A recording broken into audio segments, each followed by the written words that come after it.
being here. I'm Mike Monk, I'm CEO here at CWD.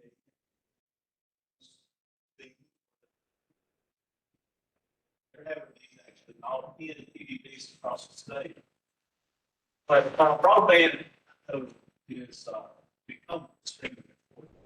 Obviously, I think we learned here in the pandemic, especially with schools, how much we were behind the state. Most of our urban areas in shape, but we have a lot of our more rural communities that are locally connected. And that's what their job is to do, is to try to help expand broadband across the state. We are fortunate to have with us the executive director of BEAD, Sally Cody, and she is here today. Like I said, well, y'all, we do have coffee, water back here, so y'all got yourself, but I will let us turn it over to Sally. Thank you very much. Weather sure is a lot nicer today than it was the day we had originally scheduled. So thank you very much for being here. We can't control the weather, so did a good thing by postponing this meeting until today. We have a lot to talk about. My name is Sally Jody. I'm the director of the BEAD Office, Broadband Expansion Accessibility of Mississippi. We are a relatively new state agency. We've been around for about 18 months, created by the legislature. And our job is to administer a tremendous amount of federal funding that is coming down from the federal government for broadband expansion all across the nation. And this funding is different than funding streams in the past because the feds are really relying on a state to make some decisions and to help direct that funding. There's been a lot of funding in the past, but you know, technology keeps changing, and seems like we need more and more bandwidth, and that's just the way it's going to be. I think we don't have more and more. We can't even imagine what all the uses are going to be in the future. So what we're going to talk about today is, first of all, the funding stream that we have. One of them is BEAD, and it stands for Broadband Equity, Access, and Deployment. Mississippi has been allocated $1.2 billion with a B there. It's not in our bank account. We are working through the necessary steps to unlock that funding, just like every state is. There are a lot of different requirements that your state has to go through. We've had several different plans that we've had to submit to the feds that they are looking at now, some budgets. And one requirement is that we run a challenge process. And that is what we are here to talk to you about today, is really that challenge process and our map. But just to give you an idea, this is a very tentative timeline. I am probably a little optimistic on this timeline, but I'm a kind of glass half full kind of girl. So in February, late February, probably early March, our challenge process will begin. Right now, our challenge process is being reviewed by the feds, by NTIA. It's the National Telecommunications and Information Administration. That is the federal agency that we kind of report to and work under. So NTIA is looking at that. They told us, I would say, 75% of the rules for the challenge process, maybe even more. But we were allowed to put our own spin on a couple of things for that challenge process. So we are waiting on them to approve that challenge process. Once they approve it, and we feel like we have gotten the information out to communities so they can participate in that challenge process if they want to, then we will open up the challenge process. So challenge process, we hope then, after that challenge process, we can correct our map, any changes that need to be made. We also have another grant stream that we are awarding right now. It's some ARPA funding. It's 550 million in funding. We're working through all the steps to award that right now. We have some preliminary determinations out, but we have some objections we're working through. So we will have that group of awards. So we can take, once we award those in a final manner, we can remove those from our map. So then our map is getting down to those unserved and underserved areas that are left. So what we'll do then, we will, our office, with a lot of technological help, we have outside contractors. We have outside contractors who are accountants, auditors, subject matter expertise. We have a lot of help for our small office. But once we get our map corrected, we will draw project areas around the state, and then we will open up our application process, and internet service providers will apply for those different areas around the state. It is a competitive grant process. We have our scoring rubric, I think is already up on our website. There might be some final tweaks to it, or NTIA. Yes, sir.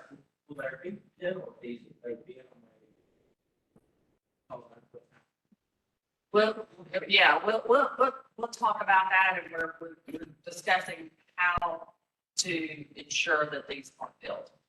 And again, I think the way this program is structured is going to prohibit that, whereas in the past, there hasn't been as much or any really state control on these projects.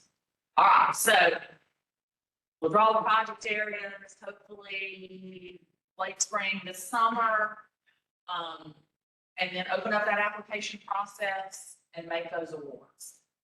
And then get the money out the door just as soon as possible. It is a reimbursement grant, so we will have different steps that have to be performed before that money is reimbursed.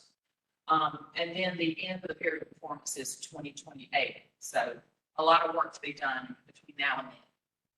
So this challenge process that I'm talking about involves our map. That's what we have really been involved in, is getting our map correct. Now, the challenge process is for local governments, which is why we've got a lot of you here today, local governments, nonprofits, and internet service providers. So up until now, the only information that we have is information from our internet service providers. They report into the FCC, they're required to by law, and so there is a national map where all of that data is kept and updated every year.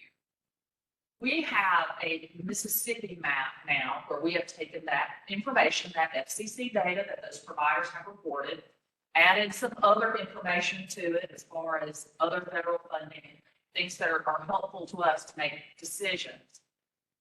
But this is really the opportunity for a local government, nonprofit, an individual working through their local government to say, hey, this is not right. So, my husband accuses me of always wanting to be right. This is one time when, if we are wrong on our map, we want you to participate. We want you to file a challenge so we can get it corrected on our map. So, what do you need to do? First, we hope that you will become familiar with our map. Our map is online, it is publicly available, and I'll give you the website later. First, I want you to walk through it with me and look at a few things and let me explain a few things before I turn you loose on it. So our map shows served, unserved, underserved, and already federally funded. Okay, the red dots are unserved. As you zoom in, it goes down to address level. It goes down to every location. So as you zoom in, there are a lot more dots. So red is unserved. White is served. The white dots are served. The blue dots, you can't see very many of them until you start scrolling in, are underserved. And the green dots already have federal funding attached.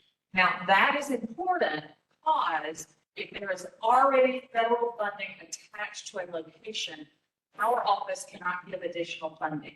We cannot stack federal funding on top of other programs. Okay? So there are a lot of different ways to use this map and filter this map. I highly advise getting somebody under 30 to look at this map with you maybe and play with some of the different aspects of it, because there's a lot of information in this map if you use it correctly, you spend some time with it. So for example, we have filtered it to look at just the unserved and underserved right here. And point to this one because that's just the one I should. Let me get over here in the middle. So here we're looking at unserved and underserved. We filtered it. You can see there's a box up here where you can choose that. So now let's filter it up. Now let's talk about what that actually is. So unserved, and this is for the purposes of this $1.2 billion BEAD grant. Unserved is 25 down, 3 up, and below is totally unserved. So now what is that? That is some sort of probably satellite service that you might have. Usenet, VSAT, something. Underserved is under 100 down, 20 up. That's probably some sort of legacy service, some copper that has been there for a long time. That's no longer maintained. So if you look here at the area for the central BED, we have filtered it to show you the served and funded. So these green dots may not have service yet, but it's coming. And there is a provider that is responsible for it through some federal program. If you click on those dots, I think it will tell, I know it will tell you what federal program that is. Mississippi was very successful in the RDOF program back in 2020. This is, again, a program that our office does not handle. It's straight from the FCC. They grants to providers. But the RDOF program is the Rural Digital Opportunity Fund. I think Mississippi statewide providers received $430 million to build out in Mississippi. But the milestones that those providers have to reach are stretched over pretty good ways. So some of the providers have not started building yet. I live down in Brookhaven in Southwest Mississippi. We see that in our area. The RDOF winter is just now starting to build out down in Southwest Mississippi. So it could be RDOF. There are USDA grants. There are our office has one grant that we're administering right now. So there's some different grants that are out there that are covering, that are represented by those green dots. So here we're looking at unserved and underserved in the central district here. So there's quite a bit that you see. A lot in Hinds County, a lot in Lee, Catala there. I think that gets into a different district that we'll be meeting with this afternoon. So as you can see, there's a lot of information you can get. You can also go to a specific address. If you put the address up in the corner, I put my address up there in Brookhaven. Y'all know where I live. And you can see over at the side, it tells you what providers are available for that address. Again, this does seem a little bit big brother here, but this is all publicly available already in the FCC. So we've just put it in a little bit of a different format. So you can see the different providers that are available from my address, and my address shows as served. So you can look at other filters. You can look at where there is fiber around the state. So this is where there is fiber around the state. You can see where there is not fiber around the state. And again, this map is probably not the most up to date because it's changing all the time. And so that's what we're doing, is working towards getting this map updated as much as possible before we draw those project areas to determine who should get the grant awards.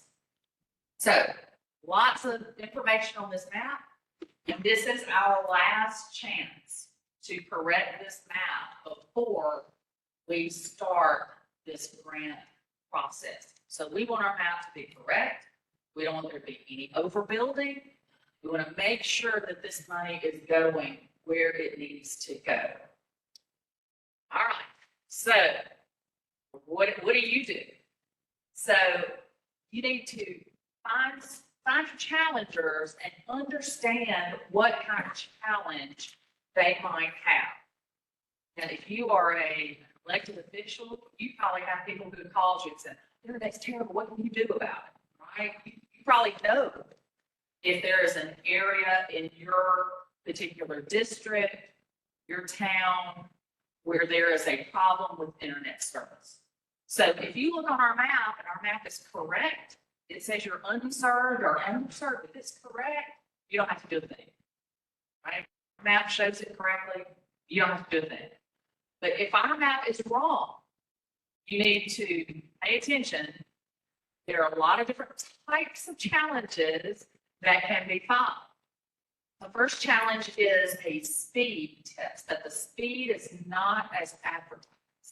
I think when we looked at mine, my speed advertised was 1,000 down, 50 up, right? So are people really getting that speed? So we have a speed test tool that can be used to determine if you're getting that speed. I'll show you where it is in a minute.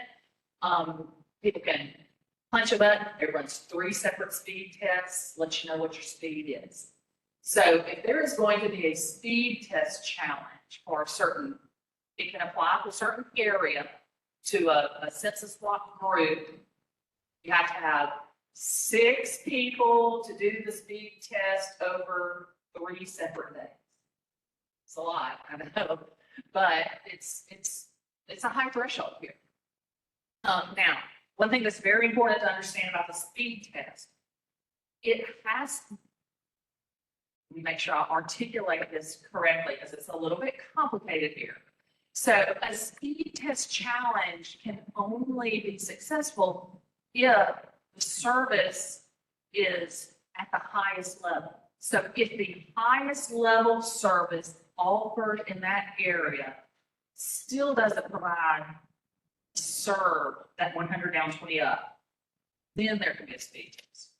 Now, if there are maybe a couple of providers and one provider does offer that speed, and perhaps your person who's complaining is with a provider that doesn't offer that speed, you can't, there's no speed test challenge there. It's only if there is no service available there that meets that definition of service. Okay. All right, so speed is not as advertised. Your latency exceeds 100 milliseconds. I got some providers here. Who do I have any providers here? I've got Chris. All right, I always pick on the providers whenever I get to this slide and see if they can help me define latency. Because it's a difficult concept to define, right? So speed is that high number, 100 down, 20 up, 1,000 down, 50 up. Speed, you want a high number. Latency, you want a low number. Latency is how you interact with your internet, right? So Zoom call, or if you are streaming something and you're making choices and that and then it starts spinning. So latency should be a low number, very low number. The technology listed on our map is incorrect. Maybe we say you have access to fiber and you don't. We were running a voluntary challenge process among some providers earlier in the year, and we run down rabbit holes the whole time, and there's this little town in the Delta called Winstonville that was showing a serve with speed, and we were like, it just doesn't seem right. And as we started looking, we called the provider that had listed it. It was just a mistake. They were unserved. So they had accidentally reported it. Sometimes these things happen. So technology listed is incorrect. The service is advertised, but it's unavailable. I have some friends who live on the edge of Copiah County. who, it shows that they should be able to get service from a particular provider, and they call and the tech comes out to install it, and the tech says, oh no, y'all aren't, we don't have service available here. Something about the way things are situated. So even though it's advertised as providing service, they can't get it. So that would be a challenge. There is a data cap of 600 gigabytes. So as you think about these challenges, anybody who's going to participate with you need to ask them to get a copy of their bill. Get a copy of their bill so you can understand things like this. You know, when we were putting this slideshow together, somebody asked me, well, Sally, what do you pay for? What's your service at your house? I have no idea what the service is at my house. I don't know those numbers. So, you know, make sure they get their bill because it's going to provide a lot of information. There is business service only offered where it is a residential location. And this grant program that we are working with is for residential location, right? So if there's only business service offered, usually that costs a lot more, right? And it's a residence, that's grounds for a challenge. And then also we want to make sure that we have all of our community anchor institutions listed. And that is schools, libraries, medical providers, public safety. This is important because of the way we can use this money. Pardon me. So we have different priorities, right? So our first priority with this funding is unserved locations, right? That's first and foremost. We've got to reach all unserved locations. Next is underserved. If we have enough money to reach all the unserved, we're going to. We can reach underserved as well. Now, if we can show that we can reach all of them, then we can provide gigabit service to any community anchor institution that's listed on our map. Now, we're not going to take your bill and service every month, but we can make sure that there is fiber coming to that community anchor institution if our funding allows it. And again, we are in the process of running all of these different cost models. It changes all the time and will change through this challenge process. Will change because we're going to award some of this other ARPA funding. You know, so we're working towards getting to a point where our map is a little bit more stable. And that should be over in the spring. So I would put together, this is just what we put together in our office. It's just a little spreadsheet, you know. I'm sure there might be some other things that would be necessary on here, just a little visual aid here. But, you know, start getting your people together that might have a challenge. Get your people together, know who they are, get it where you can communicate with them, what type of challenge they might have, who their provider is, and what is the speed they pay for. If they're just paying for a slow speed, they can't, and there's a higher speed offer, they can't complain about that.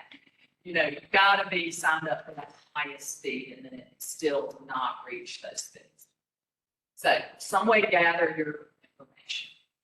So what we need you to do, I hope you will all do, is pre-register for this challenge process. Again, we are not going to open it until over in March, or 1st of March, middle of March, maybe. And so we are asking different people to pre-register now. You are now the expert on the challenge process. I'm here to tell you.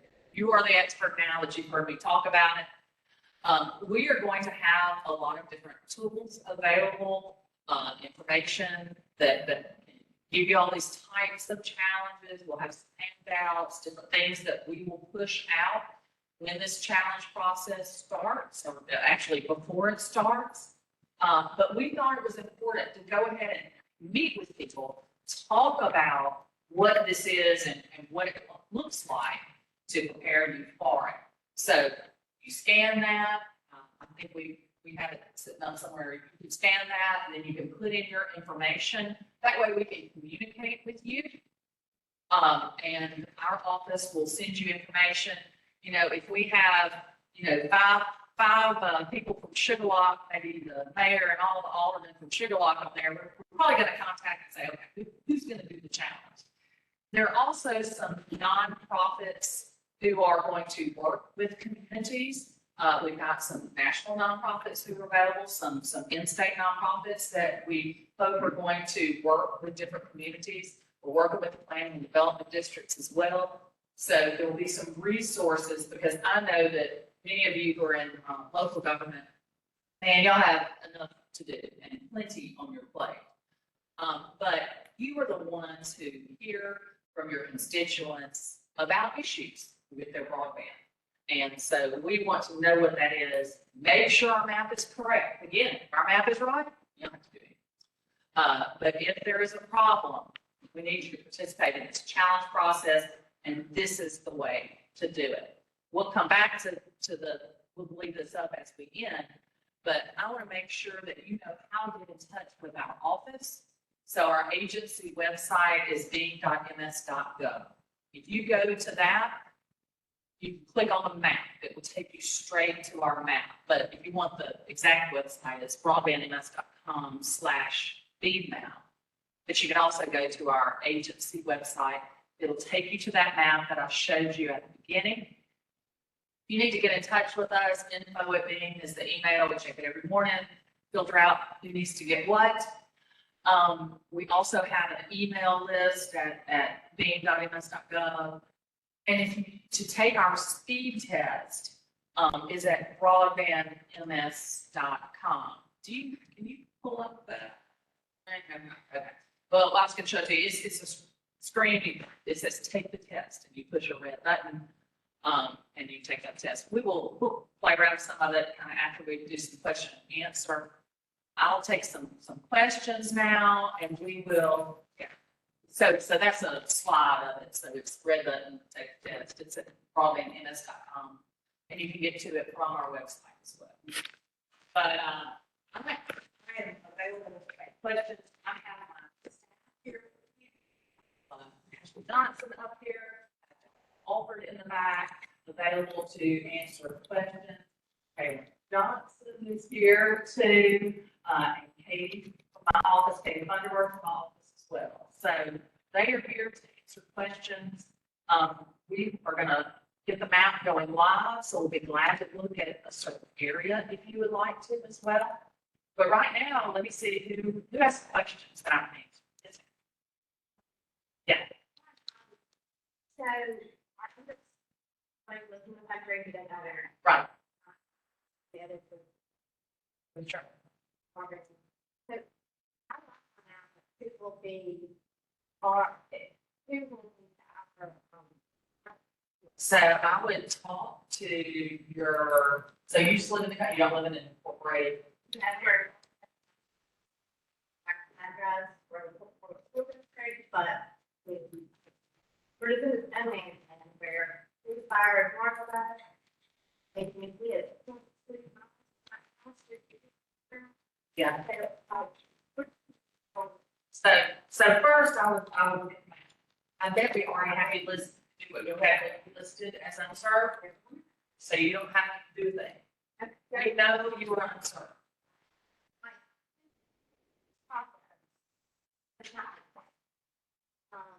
Like, who would be doing the challenge process for Northwest? So we are reaching out to the board of student officers and finding out from them who we need to work with, who is going to handle it. We hope to get a contact in every county and every municipality.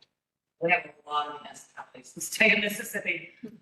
So we are working through that. We have been to the supervisors convention, talked with them. We've been to the municipal league meetings. I've spoken to them. So that's what we plan to make sure that everybody has this information and has a contact, and either the board will have somebody to participate in the challenge process or put them in touch with them. But you're showing correct. So there should not be a challenge there. And I'm going back to the one thing that transferring. So if, newspaper providers receive that funding, who's overseeing that to make sure that it is being used in? The FCC. The FCC oversees that. And there are milestones that those companies have to reach. And it kind of depends on when they got their award and when they started. I know in Southwest Mississippi, they have to have 40% finished by the end of 2024. Some companies that won awards in Mississippi started later, and their first milestone is 40% by the end of 2025.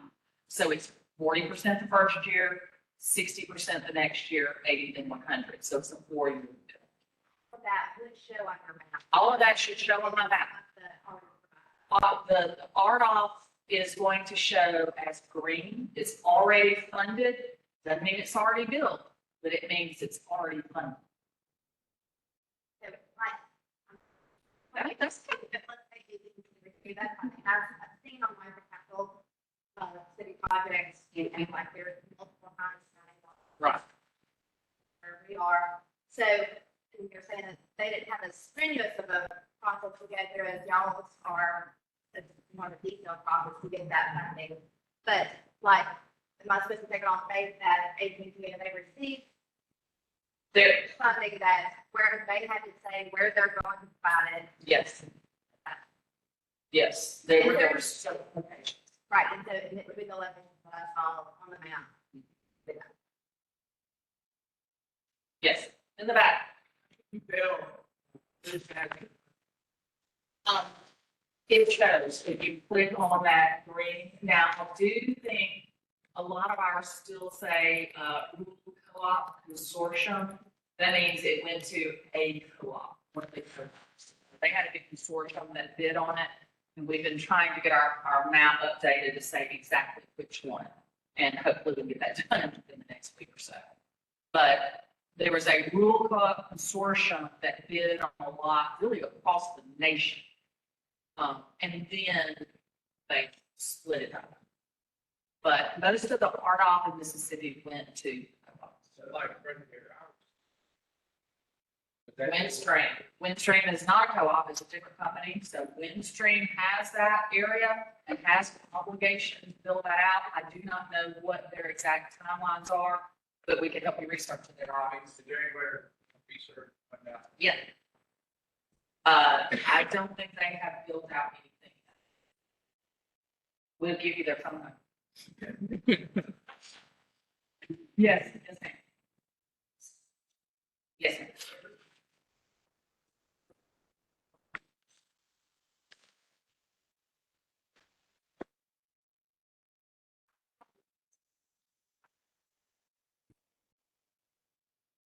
Does it really?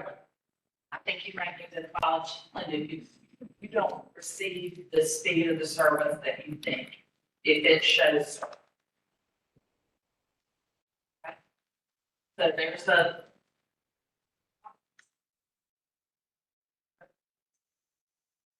Here is.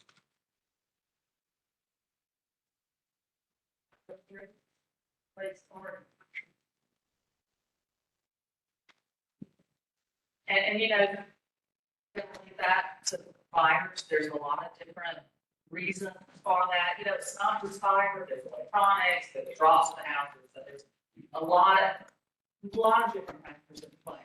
But if we have you marked as served and you are not, when your community needs to file a challenge to make sure that we have somebody. Well,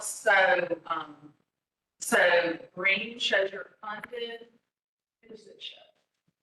Exterior consortium. So that's what we'll talk. Let's talk afterwards. And actually, I'm going to send you to Jonathan over here, and let Jonathan look at it. You know it well. Yes.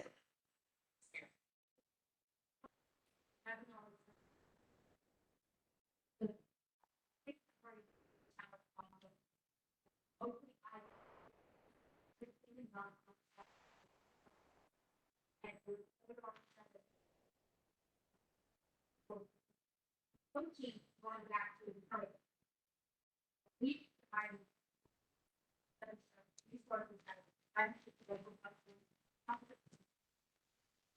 Yes, and that is what we are trying to do, kind of what we're kicking off, meeting with these planning and development districts. We are working through that. And as you know, when you work with federal grants, it's difficult to work with that funding sometimes. So we are exploring whether or not we can use some of our funding to help with this nonprofit help for this. In the meantime, our office is available for one-on-one information. We send every day to help with this. And we have been intentionally meeting with the local governments, municipal league, supervisors on this. So we are working through that and are open to any suggestions that you have.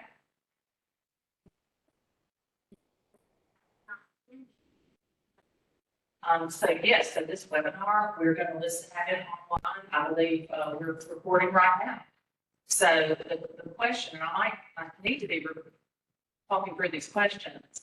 The question is about resources available for communities.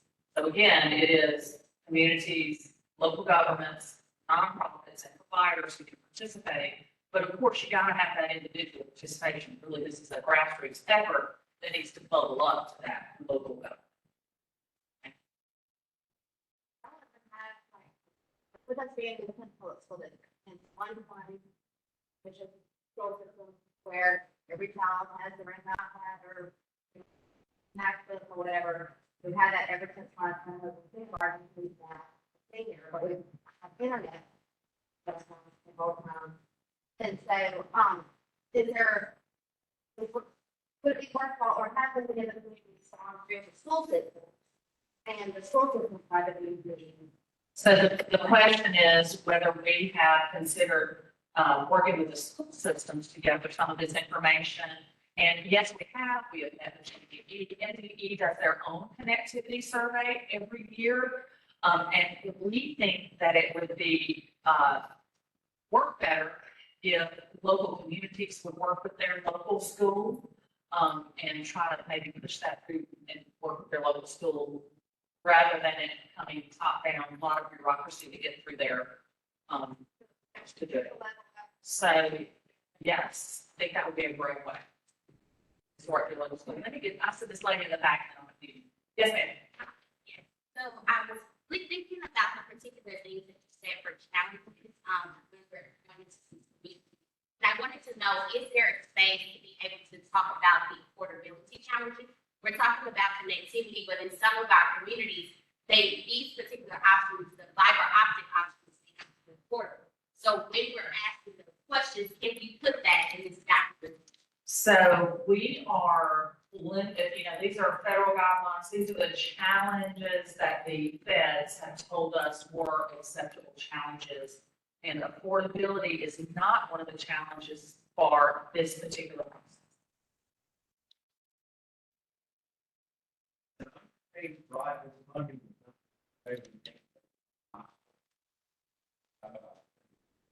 So what we will look at is the cost to provide universal service around the state, and we are already looking at that.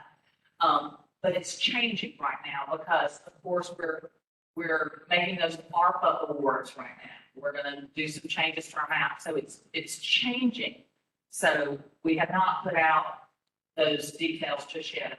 What this program allows is for a state to determine an extremely high cost threshold. In other words, at what point is it just too daggum expensive to reach a particular residence? We all, we're a rural state. We all know folks who live out in the country 3 miles down the dirt road. Is it too expensive to reach that maybe 1 or 2 residences? So we are going to be able to look at our funding once we get a little bit further down the road and determine where that high cost threshold is. And perhaps there might need to be a different type of technology other than fiber. We will be looking at, if we do use that, I'm sure there will be some locations that we do have to use it. right? Because if it costs $300,000 to get down the dirt road to one person, that's not a good use of my tax money. We will use other technology, but we will be looking for the highest technology there is. There's new stuff coming out all the time. There's a new microwave that is extremely fast, so I'm gonna let our subject matter experts see look at that.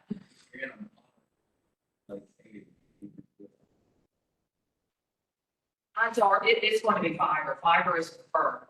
And we, I believe, have funding to reach fiber to the overwhelming majority. 2028 should be finish up all of this. We got a lot of work to do in a few years. Yes, ma'am, I'm surprised.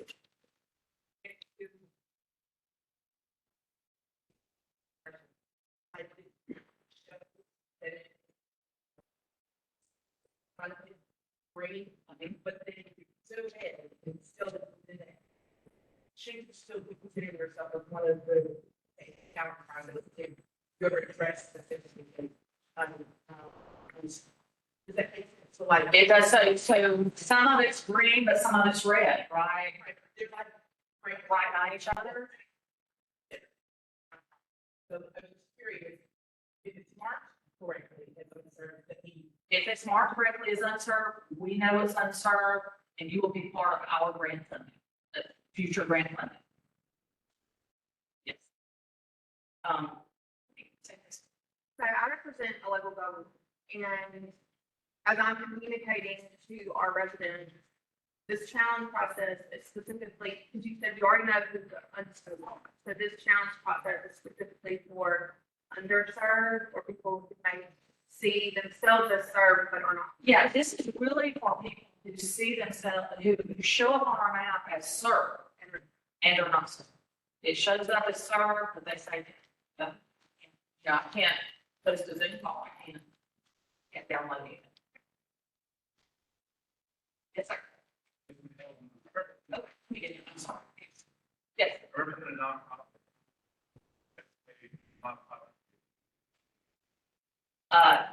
Talk to Jonathan or Ashley. Give us your card. Yes.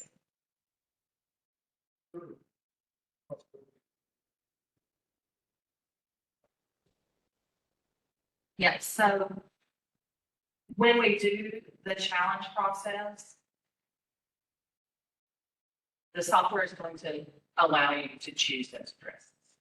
I don't think you have to, you're not going to need to download anything. Well, I see what you're saying. Let me think. You want to, yeah, it's might be getting a little past. Well, I mean, Technology. okay, for you, and you download the spreadsheet and you can confirm that it's not a spreadsheet. Okay, so the question is about downloading some of this information. I think you can certainly look at it on our map. We probably have. Did you? Yes, ma'am.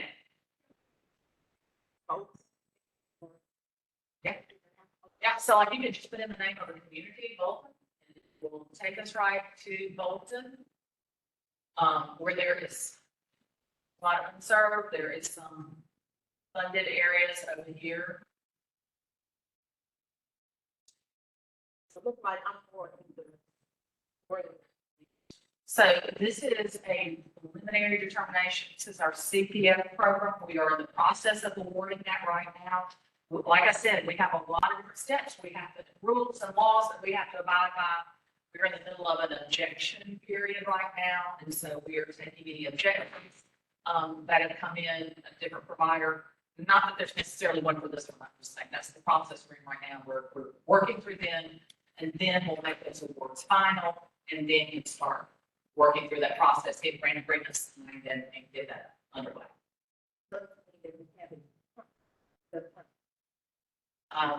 This means there's a preliminary award. And the only reason that would be taken away is if there's another provider that comes in and says, oh, no, we already served that. And I don't think that's going to be the case, right? Yes. When?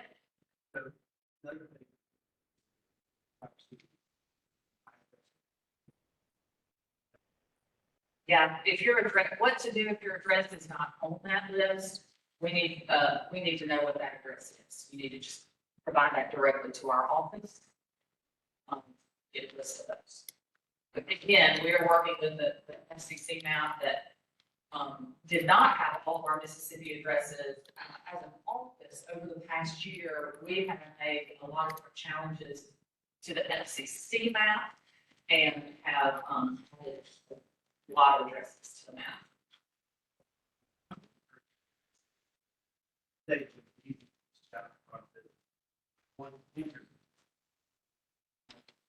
Yeah, this challenge process does, it determines how this money is going to be distributed.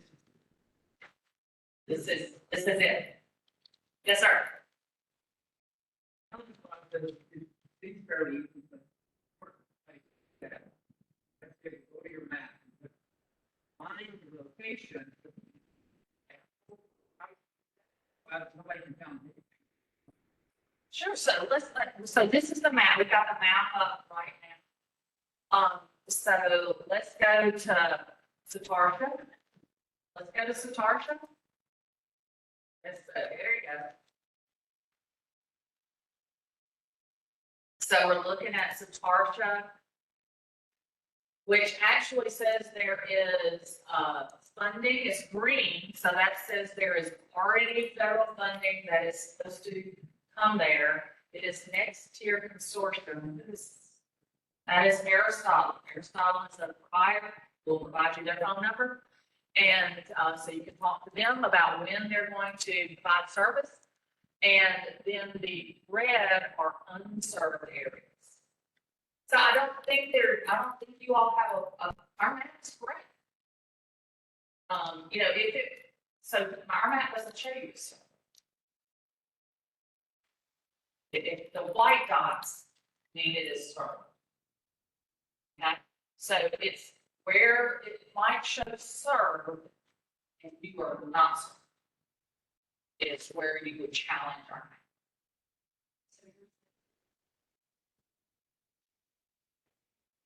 You are funded for it and have not made it there yet. You might want to talk to Quinn Jordan from the Broadband Association. He has some more information. Yes, ma'am, in the red. Great question. I think I'll let that out. So this challenge process, the reason it's so important to get this information out is because it's pretty quick. Once we open it up, there is a 30-day window for challenges. 30-day window for challenges. And then our office is required to notify a provider, hey, there's a challenge in your service area, and they can provide documentation that, hey, no, we do serve it. And then so that's the 30-day reply period. And then there's a 30-day period for our office to make a determination, to look at all the information that's been submitted and make a determination. So it is a 90-day process, but that first initial challenge process is only 30 days. It's pretty quick. So we want to be prepared before you. Yes, sir. Is there any time that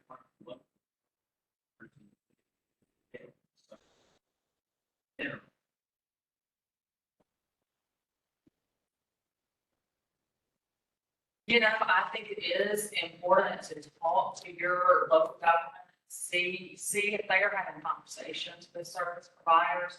You know, there are some areas in our state that are so rural and so low density that, you know, providers traditionally have not been interested in them because it doesn't make any money. I mean, this is a private business here that we're putting some public money in. And so what we are doing is putting that capital in, with some public money in to make it more financially, make a financial sense for a provider. So yeah, I would try to talk to your. Yes, ma'am, obviously.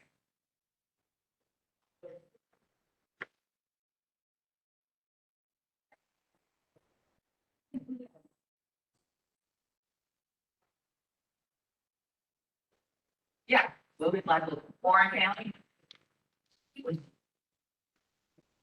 So Warren County, or any area that shows as unserved, We know that, and your area is gonna be included in this.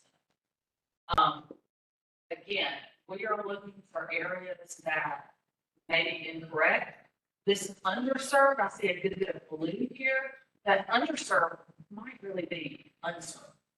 So I would look at those blue areas and make sure that's really. Here.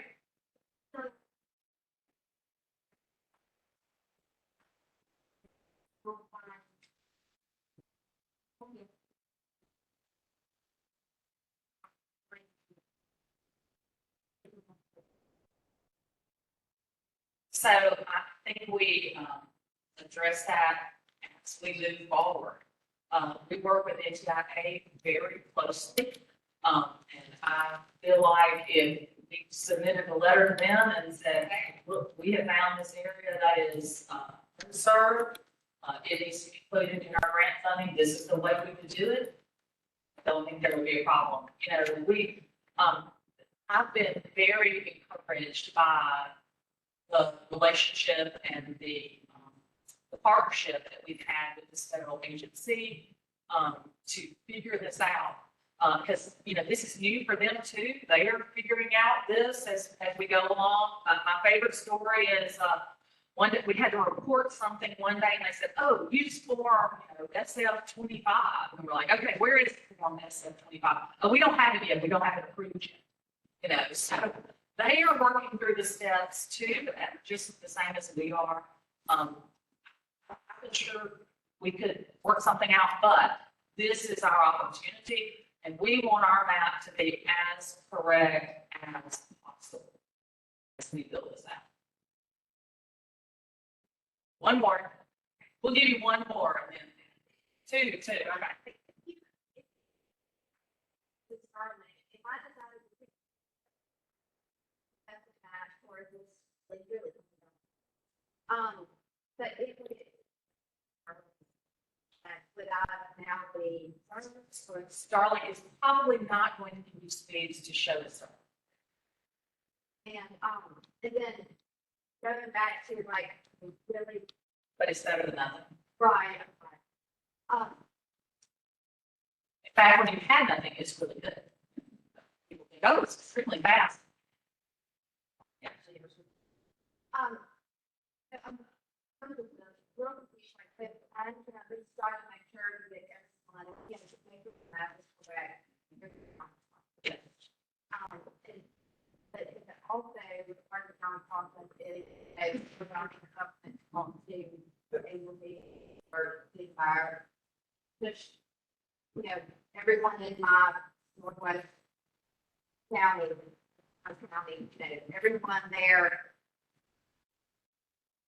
I mean, like, the contract supervisors are going to then like look at this map and say, hey, I think the fire, could you then start a. So what will happen is, once we get the map corrected, get through the challenge process, award this other ARPA money, get our map as good as we think we can get it. Again, we're going to draw project areas around the state based on the optimum fiber build, based on what makes sense. I've got smart technical people who are helping us with that. And then we're going to open it up for applications, and providers are going to apply. And it might be 3 or 4 different providers who apply.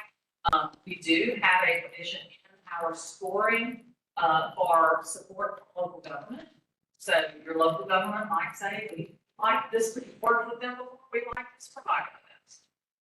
Or we understand they're going to have a more affordable option, something like that. So there is a point or two, I can't remember exactly right now, in our scoring rigor department. All right, one last question, then we're going to break up, and I've got my folks around. Ashley will be glad to show you anything on the map. I think Jonathan's got it as I've had over there. He can show you the map also. So if you have any questions, we're going to let you ask them individually. I'll be up here too. And then we're headed to Wyoming to do the same thing. Yeah. And Jane Raspberry is up here. Yeah, I have a question. I'm monitoring the chat over here. Someone asked about the timeline for funding through the digital skills and accessibility plans. So our office is also administering another grant, a much smaller grant, which is the Digital Skills and Accessibility Fund. It is really for education, for some skills training, access to devices. We don't really have it fully developed. We had to put a plan out, and the comment period for that plan closed yesterday. But right now, we don't really know what the rules are for that grant, and we do not know how much money Mississippi is getting. We're supposed to know that in April.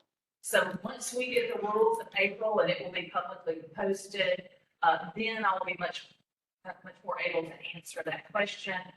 I think we're going to get about a total of around 12 million over a period of years for that grant. So $3 million a year for several years for that grant. And once we get the rules, we'll figure out exactly what we need to do with it to make it be as effective as possible.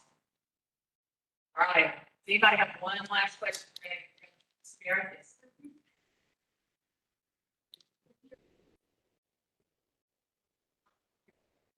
Yes, yes. The project areas are going to be made publicly available.